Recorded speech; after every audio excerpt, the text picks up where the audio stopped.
Hello everyone, I hope you're enjoying the event so far and have already learnt some useful advice and information. Over the next 30 minutes, you'll be hearing from Zahur Ahmed, Diversity and Inclusion Lead, as well as John Scrivens, Regional Manager of Intermediary Relationships at Skipton Building Society for Intermediaries. They will be sharing tips on how to develop your own awareness of stress and how to build resilience to reduce the impact of it. After the presentation, they'll be answering questions, so feel free to ask any queries you have in the chat box below.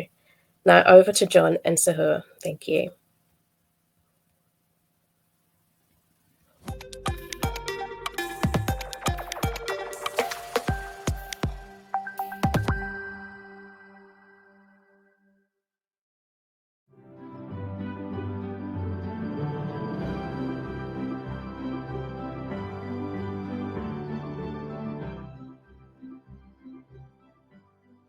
Hi there, my name's John Scrivens and I manage the business development managers here at Skipton Building Society for Intermediaries. Today, I'm going to talk to you about well-being, but I think that's a really good question to start with. What is well-being and how does it affect you? And more importantly, how can you be aware of your well-being? So today, I've got my colleague Zahur Ahmed, who's going to help you all understand that and give you some top tips and also share some personal reflections. Welcome, Zahur, and thank you very much for joining me today. So my question is, why is well-being so important for us, both in our personal lives and also at work? It's an interesting question, actually, John, and thank you very much for inviting me to come and talk to you today. Well-being is a catch-all statement. It's a catch-all term which covers a whole range of different influences and how we respond to those influences. So, for example, in your work environment, what we're talking about essentially is the way that we respond to certain stresses. And the way that we respond can be positive and can be negative. What we're really interested in as far as the work environment is concerned is how you deal with those stresses in a way that is positive. Yeah, how do we get optimum performance? And similarly, with regards to your in your personal life, equally important, if not more so, actually, because it can affect the way that you respond to a whole range of different stimuli, if you like. We use the phrase well-being, Zahur. We're using it today, but actually, what is it? What makes up somebody's well-being? So if we look at it holistically, well-being, I suppose, is a state at which you are able to perform at your optimum level. So people call this flow. The point at which you achieve a certain level of flow. So you're not always going to be achieving at your top level. But what you want to do is make sure that you are above a point at which you are affected negatively. So well-being is keeping yourself in a position where you are above the point at which some things are affecting you negatively. So if you think about stress, for example, one core aspect of well-being is stress. So we have a whole range of stresses that affect us. So this is how we respond to stimuli. And we have positive stresses and we have negative stresses. And people, talk about good stress and bad stress. And what we must remember as far as stress is concerned is that stress is a physiological response to a psychological event. So, for example, you may get energy from working with other people. And that certainly is one of the things that I really missed when lockdown happened, was working around with lots of other people and getting a lot of energy from them. So that was, if you like, for me, the psychological event it actually was one that was really positive in regard to working with other people. When that was no longer available, suddenly that cut off a range of positive physiological responses from me. So I had to find other routes to doing that. So, very interestingly, John, most of our entire relationship up until today has been virtual.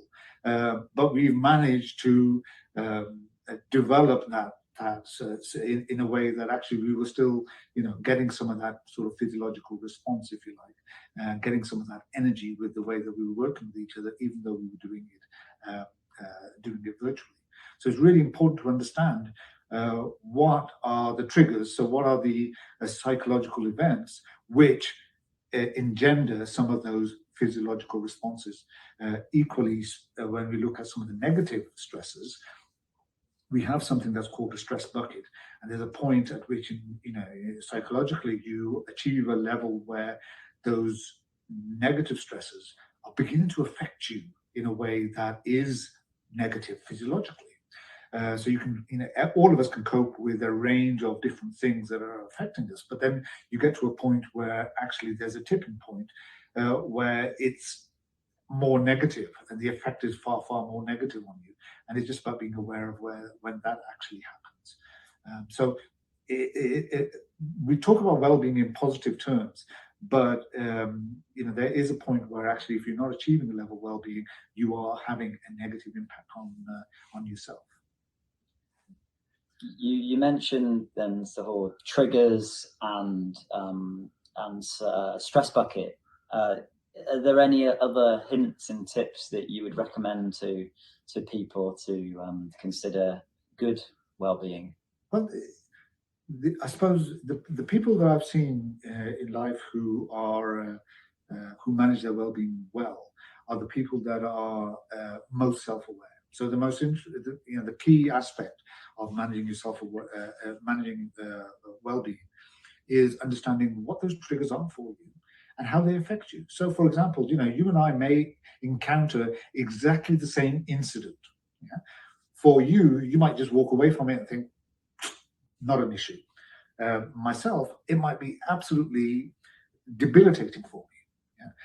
So it's understanding how those stresses are affecting you, and everyone is unique. So the first aspect of well-being is self-awareness. I learned very early in my career to use a self-development log, and call it people call it a journal, people call it all sorts of things. It's about developing the right questions that that give you a level of self-awareness. So that's why I use it very much on a career basis. But as I began expanding it, I understood my stresses across all of my life and how I was responding to some of them. So that level of self-awareness allows you to be able to manage your well-being. The other aspect of that, which is why I think it's really, really important to think about something like a self-development log or a journal, is that we need to take it out of the abstract into the concrete. So when we think about some of the stresses and how they're affecting you and how well-being is managed, we manage well-being as individuals often very, very passively. So there's a whole range of things which you need to actively engage in to ensure good, strong well-being. And it's become really, really important during lockdown. So one aspect, for example, is things like exercise, is managing your sleep cycle, understanding what your diet is looking like. It's a whole range of things like that. Getting time out in nature, all those sorts of things. If we manage those scenarios actively rather than passively, then we can understand those. You can benefit from that. When we do a self-development log or a journal, what you're doing is you're taking some of those thoughts that are floating around in your mind, and often these thoughts are not well developed. They form out of your subconscious mind as well, and they are emotional. There are emotional triggers which then float around in your head. If you can take them out of your mind, take them out of your head, and put them into something concrete like a journal, then you're able to understand, actually, this was the event that happened. This is how I responded. This is that right? Is that appropriate? So that we can use something, and a good example is this: is a cycle of self-reflection. So you can see on the slide, hopefully, the cycle of self-reflection.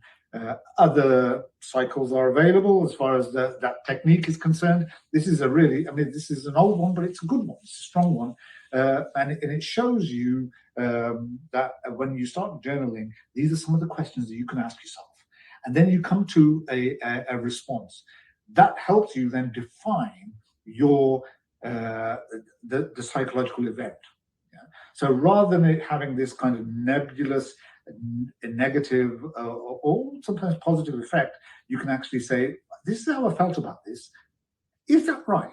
Yeah. So sometimes, you know, how many times we've been in that scenario, John, where you walk away from something and you think, oh, that felt awful. And then somebody else tells you, oh, no, you were great.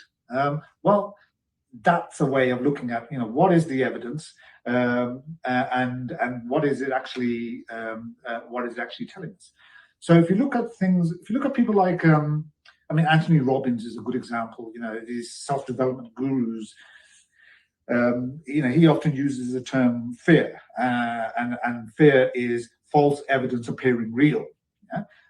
And that's an example of how you've subconsciously accepted certain realities which are not actually accurate.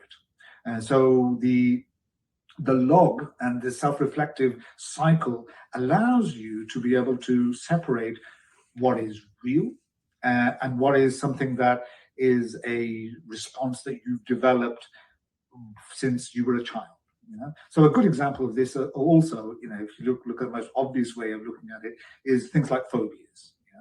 So often some phobias are developed due to a bad experience that you had when you were perhaps a child. Sometimes these experiences are so hidden in your memory, but they are formed, but they still remain a part of your subconscious mind. So it's important that we get as much of that subconscious mind into your conscious, so you can look at it logically. And this is the other thing, the difference between the subconscious mind and the conscious mind is that the subconscious mind doesn't look for logic. What it looks to do is to confirm what it already believes, whereas the conscious mind is a much more logical mind. So, you know, take things out of your subconscious, putting it into your conscious, and actually and examine it. This is also in a sense the basis of unconscious bias as well when we start examining some of those things. So the technique really is self-awareness and using something like a self-development log or a journal, and using that to identify what your triggers are and what your responses are. And if the responses are negative, what could you do in the future to elicit a positive response to that same trigger? How can you respond differently? Okay, thank you very much, Sahor. That's really, really useful. The point for me, we're all busy, and actually that reflection piece is really, really important, and we all kind of stumble through life busy, and quite often don't take the time to reflect. So I've certainly made some notes. I've now got a journal, and I will be looking to capture some of those points that when I'm having a good day, I'm aware of why, but when I'm not having a good day, the important bit is understanding, okay, well, why not? So thank you very much. Hopefully you will find that useful, and have a great day.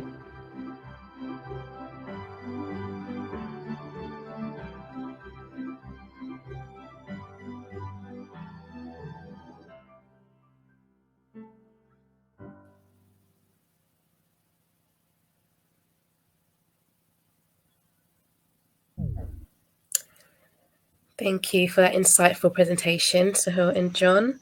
We do have a few questions now have come in. So the first one, I guess, would be, how has the past year helped people to realise the importance of well-being and paying attention to it?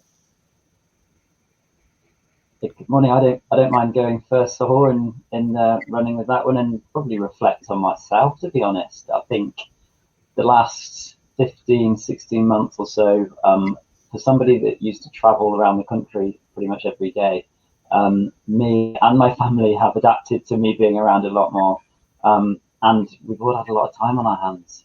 So reflecting on both kind of a personal level in terms of my home, my family life. At the beginning of the pandemic, we weren't able to really go out and socialise, were we? So keeping in touch with my friends was really important, just digitally and through Teams and stuff and Zoom. But I think, again, people looking to assess where home is as well, and potentially in the future where work will be, and how that kind of matches up with home and work life priorities. I think it's really it's been an awesome opportunity to reflect. The big bit for me now is though about how to move forward, and I've been out now on the road with my team and seeing brokers over the last couple of weeks, and it's easy to slip back into old habits, and being busy, being a busy fool, really, I suppose. It's an interesting thing, actually, John. When reflecting on the past year, and also reflecting on our conversation during the video, there were two things I think that are notable for me over the last year with regards to the way that people viewed mental health and viewed well-being, because people began talking about this mental health pandemic as well. There was some stuff around that began to come out. What that also meant was that the narrative around well-being changed. And part of that, because we were in lockdown and we were allowed this, initially, was it half an hour or an hour of exercise every day and things like that? What that actually did was that took that well-being aspect into an active decision-making thing. So, I didn't, before lockdown, I wouldn't go for, 45-minute walks on a regular basis. But then suddenly, actively, we engaged in some of that activity. And what that allowed us to do is feed in to our subconscious how good that was for us. And I remember one day very early in the lockdown, I think it was, I say very early, a couple of months into lockdown, my wife saying to me on a Friday afternoon, at lunchtime today, let's go for a walk in the woods. There's a nice, pair of woods in Worcester, and we went for a walk in the woods. And it was only like, 35-minute walk. Lovely. And so suddenly you begin to appreciate, all the things that we sometimes talk about as actively, that we need to actively engage in to actually improve our mental health, suddenly came to the fore. What I'm hoping is that we keep an element of that with us when we go, going forward into the, what people are now calling the workforce of the future, or hybrid working, or the new normal. Because like yourself, John, I'm going to start getting out there at the end of this week, so in a couple of days' time, traveling back up north. But I do want to retain a level of that, because I think we've probably gotten to the point where we're getting better at it now after a year of lockdown and a year of restricted access to a range of different activities. We're understanding what makes us feel better. And I think a lot of people at an individual level are beginning to do that. They're also, which is I think the other key thing, is they are understanding the benefits of meeting with people in a physical environment. So the first person that in the last year, the first person that on a work basis that I met with was you, John, actually, when we did our video. Yeah. And I enjoyed that experience enormously, because I think, it had been absent. Whereas in the past, we would have taken some of these things a bit more for granted, and subsequently became a little bit more passive about well-being. So the message, I think, for me is that we have become more active about ensuring that we work well. I mean, the conversation that we had yesterday, John, where you were talking about your well-being and going on a walk and things like that, it's really important. What that means is we're taking these things out of the passive and we are actively engaging in them, and they're really, really important. And one thing I suppose I talk from as a leader of people. I was aware of that in the early days anyway, being sat in front of the screen for long hours at a time. So actually, one thing I started to do with my team was go have one-to-ones or conversations, and we'd go out for a walk together, just to get away from this environment. And I'll tell you, for me and for the colleagues, I hope, they found that, you know, enlightening and refreshing, and that is absolutely something that I will continue to do as a leader of people over the coming months and years as well. I suppose that touches a little bit on a question that we have from Chris Freed, who asked, do you think that we now live in an industry and society where someone can openly admit to colleagues that they suffer from mental illness or depression or anxiety? And do you think that admitting that can help forge close relationships with colleagues? That's a really interesting question, because I mean, there are two elements to this. The first of all, I think it's really important to note that when we start talking about mental health, that when we begin looking at something like depression or like anxiety or some of these conditions, they are really broad in the way that people experience them. And certain aspects of them do fall under the Equality Act and are then protected as far as them being a disability is concerned. So we need to get better at making sure that we recognize that. I still, sometimes when I do training sessions, I will sometimes still get asked, is a mental illness, can a mental illness be a disability? Well, yeah, absolutely it can. So people can understand the more obvious ones like bipolar disorder or schizophrenia. But depression is one of these things that's much harder to actually identify as a disability. But it does certainly, depending on how people are experiencing, fall into that category. So we have a duty as employers, as leaders, as managers, as people that want to support colleagues to get better at that. That said, I think there is, and always has been for some reason, a stigma attached to some of that well-being. So when we talk about, so for example, when we talk about physical health, it's, what are the images that come into your mind when you say physical health? Well, people start thinking about working out and things like that, and start thinking about exercise. But when we talk about mental health, there's more of a tendency to think about some of the negative aspects of that. So as long as that remains, then there is an element of stigma attached to that. The only way to overcome that, I think, or one of the key ways to overcome that, is to normalize those discussions so that people are able to have some of those discussions. Now, when we are looking at the skills that leaders need in the future, one aspect of that is being able to better monitor and manage people's well-being. So especially because if you're working closely with somebody, then or seeing them physically every single day, then that becomes a little bit easier. But what that means is it can be done a little bit more passively. But when you're not seeing somebody physically every day, then you need to do it more actively. And actually, I'll be interested in, John, what you think of somebody that has, for a long period of time now, managed people remotely, and how actively we begin engaging in managing people's mental health, because it's one thing that people really worry about. What they worry about is because, people, you're not expected to become a mental health expert. You're not going to be giving mental sort of medical diagnosis, but it's just about understanding the individual and looking at what their needs are. I don't know what you think about that, John, because you have had a lot of experience with that.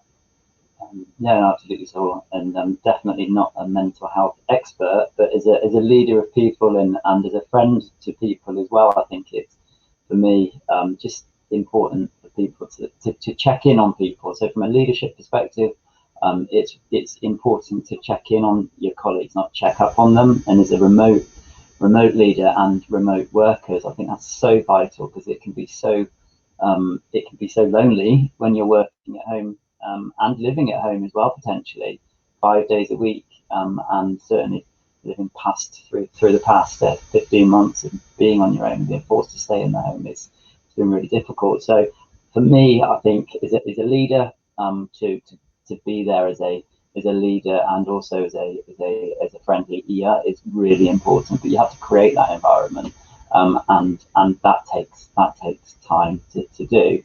And for me to have a network of of allies and friends, and as Sahor alluded to earlier, Sahor and I have been working together at Skipton for a couple of years now, but through the pandemics, Sahor and I, he's my closest colleague actually.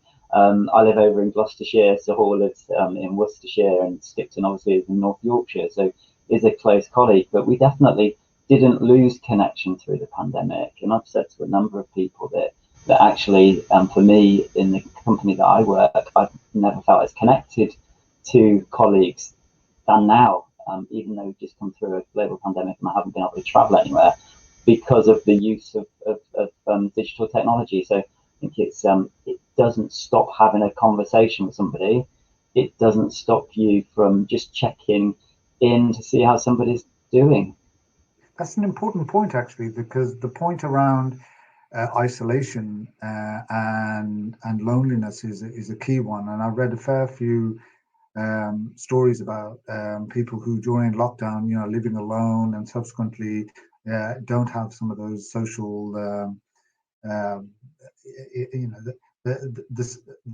the absence of those social interactions are having a profound impact on them. So connection is really, really important.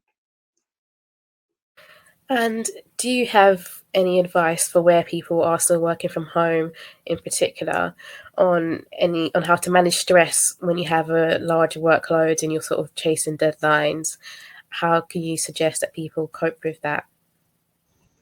So we talked quite a bit about this, John, in our session around because I think the key element from this is know thyself. The old adage, because and as I explained in the video, John and I could be doing the same job in the same way with the same level of stresses on us, and John is like, yeah, no problem whatsoever, whereas I could be crumbling under the pressure of it.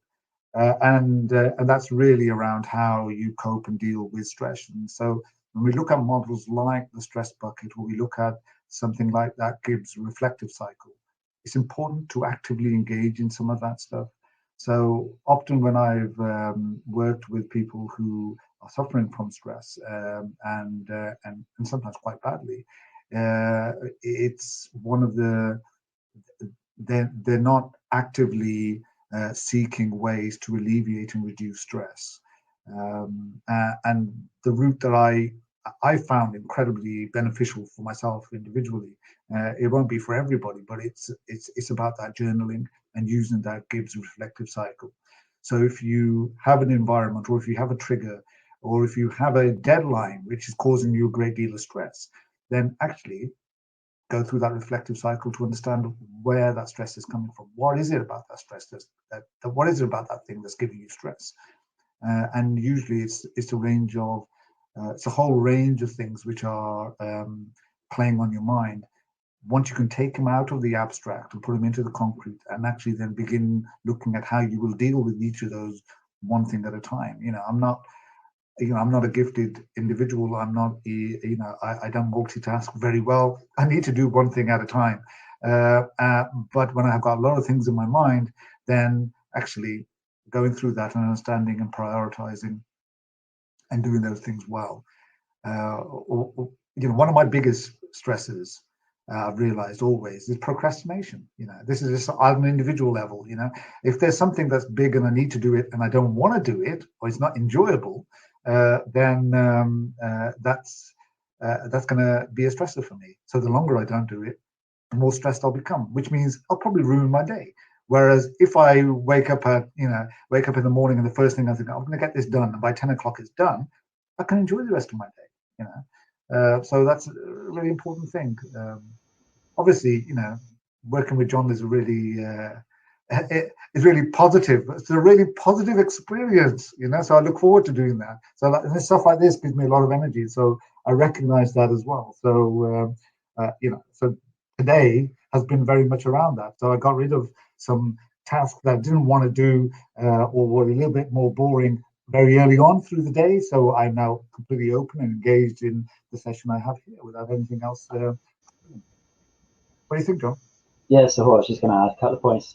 So just from a personal experience, one thing I know when I'm stressed by some of some of the kind of the characteristics that come out. So, for example, the kids get back from school, and I say, no, don't come in my office, I'm on the camera, don't come in. And you kind of get snappy. That's on a bad day. On a good day, embrace them coming into the office and kind of get them involved in the meeting. So I know the difference between when I'm feeling stressed or when I'm not. By the way, definitely not perfect at managing it all of the time either.